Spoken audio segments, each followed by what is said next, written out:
simulcast titles we have this season. The other one is called Alice in Zoroku. This is also a manga adaptation. It's about little girls who have special powers. Then their powers are called these girls with the powers are called Dreams of Alice. And basically, what they can do is that they can manifest anything that they think about. Pero dahil may special powers sila, they're being kept in a research laboratory, tapos nag-experiment sa kanila, so they're sad. And then one day, this girl called Sana, she was able to escape the laboratory and she comes across an old man named Kashimura Zoroku. And so para siyang twist sa familiar naman kayo dun sa anime trope na some magical girl meets a high school boy, di ba? And then, mag-adventure sila together. Alice in Zoroku is like that, except Zoroku is not a high school boy, he's an old man. So, medyo family yung dynamics nila, and it's very nice. So, here's a short clip to introduce you more to the characters. This is also same day as Japan. 今から私と取引しないか。うんといえば願い事を何でも叶えてやるぞ。いいか、曲がったことが大嫌いなんだ。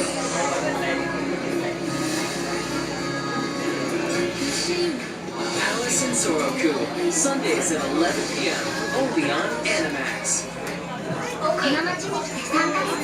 Okay, so those are our two same day as Japan titles, and both of them made it to the top 20 spring anime for 2017. So yay! Make sure to catch them every weekend. They will make your weekends complete.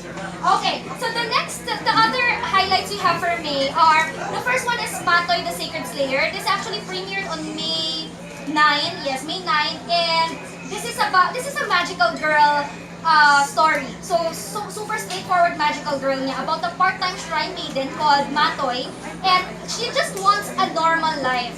But by some twist of fate, she gets imbued with godlike powers and now she has to fight evil spirits. So yung goal lang niya sa buhay, paano kung maibabalik yung normal life? And this is our OAP. 退屈な日常へと変わっていくけど、それは私が望んでいたかけがえのない時間でした。 All she wanted 私は特別じゃなくていいから。 was to be normal, but destiny intervened. もう私、普通じゃありません。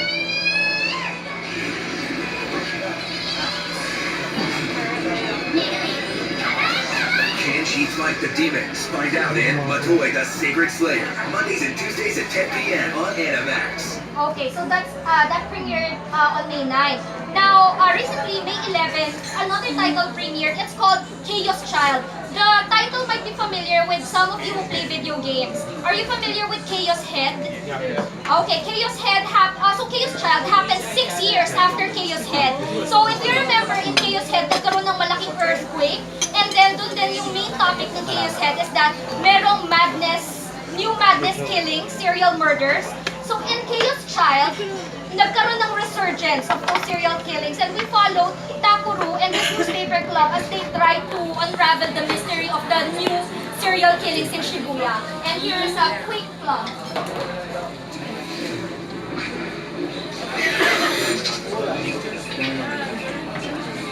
Not for the faint of heart, medyo horror siya.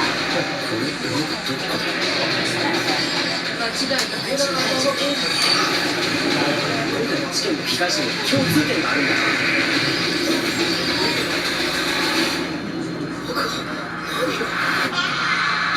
Chaos Child, Wednesday to Friday at 10 p.m. So for people who want more mature entertainment in their anime, this is for you, Chaos Child. Okay, the next one we have is cute. It will premiere on May 24 on the channel. It's called Minami Kamakura High School Girls Cycling Club. Are you familiar with it? It's like a female Yowamushi pedal. Yes. So, exactly. So it's about people in a cycling club, but they're girls and they're so cute. 発見するわ。私たち今日から3年間ここに通うんだね。 New wishes, 私自分の足で遠くまで行っていろんな風景を見なきゃいけないの。 new experiences. 自転車乗ってて楽しかったでしょ。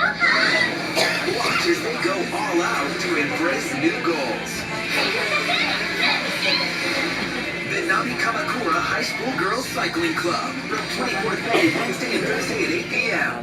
it's sports slash slice of life slash cute moe girl. So very nice. Okay, and finally, this was very exciting. On May 26, we're going to premiere JoJo's Bizarre Adventure Diamond is Unbreakable.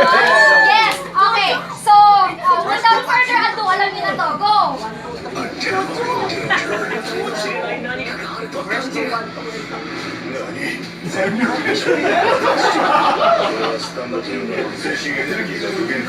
They stand for justice. 30 years anniversary.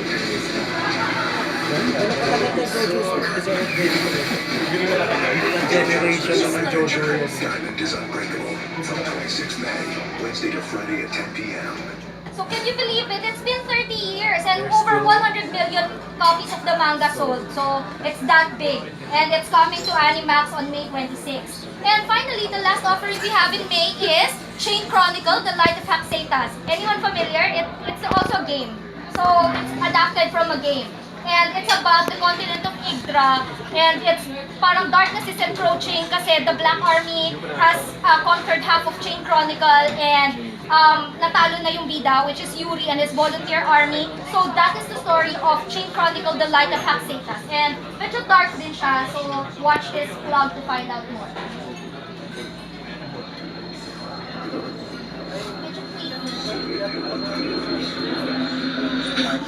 全ては黒に染まる。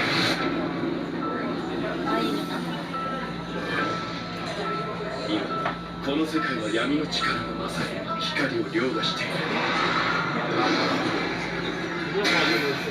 黒の王に敗れた俺は自分を見失っていた。世界の運命を博し未来がまだ定まっていない。さあ世界を終わらせよう。さあ王のもとへ行きましょう。生きている限り希望はある。俺は諦めたくない。黒い奴らをぶっ倒せ。諦めるかよ。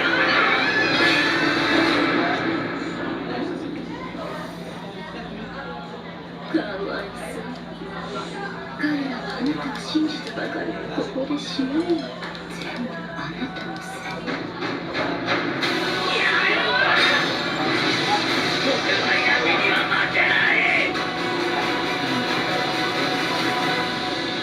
Chain Chronicle, The Light of Haxatas. So if you like epic RPGs, you should watch Chain Chronicle because it was based off of one. And yun nga, so dahil nga siya based siya on an RPG, you'll see your typical tropes na may hero, may villain, may dragon, ganyan. So it's something to look forward to starting May 30 on Animax. And now let's move on to June. Very quick lang to. So let's go to the PowerPoint. Okay. So sa June, meron din kaming maraming exciting titles and beginning with, next please.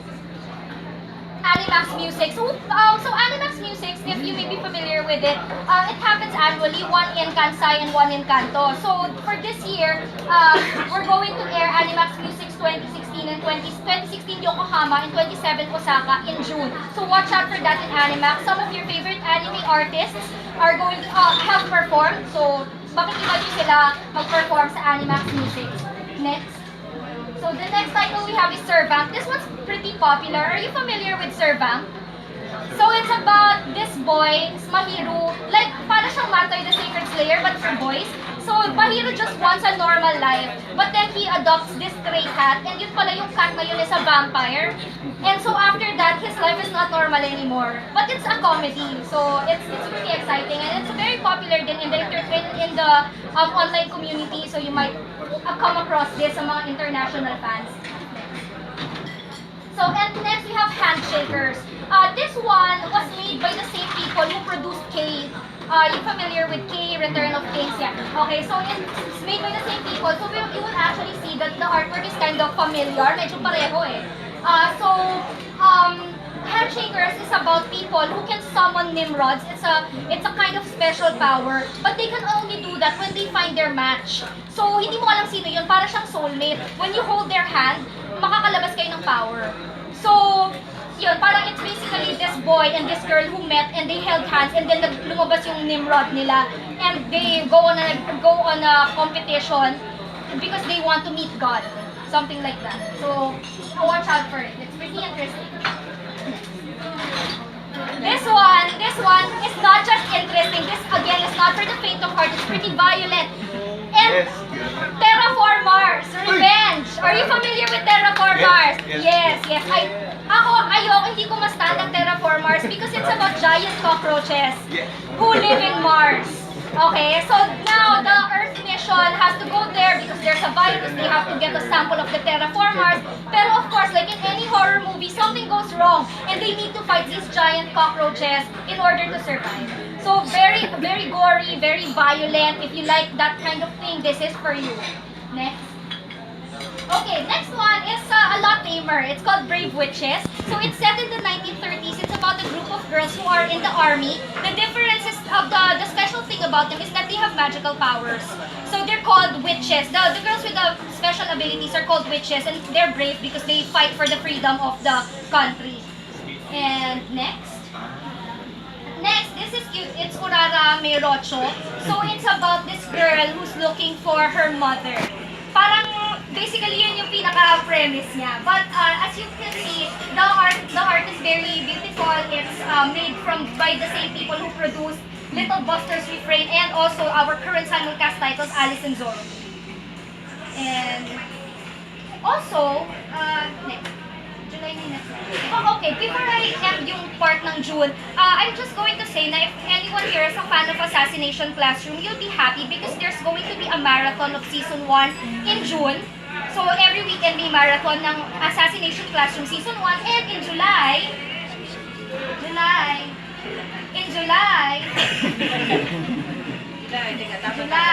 next. Ayan, we will have Assassination Classroom Season 2. But this privileged information is for your eyes and ears only for now, as of, until June 26. So kayo lang muna yung special people who get to hear this because we will not announce this yet until June 26. But internally, people who are fans celebrate na because we get to watch the second season on Animax in July.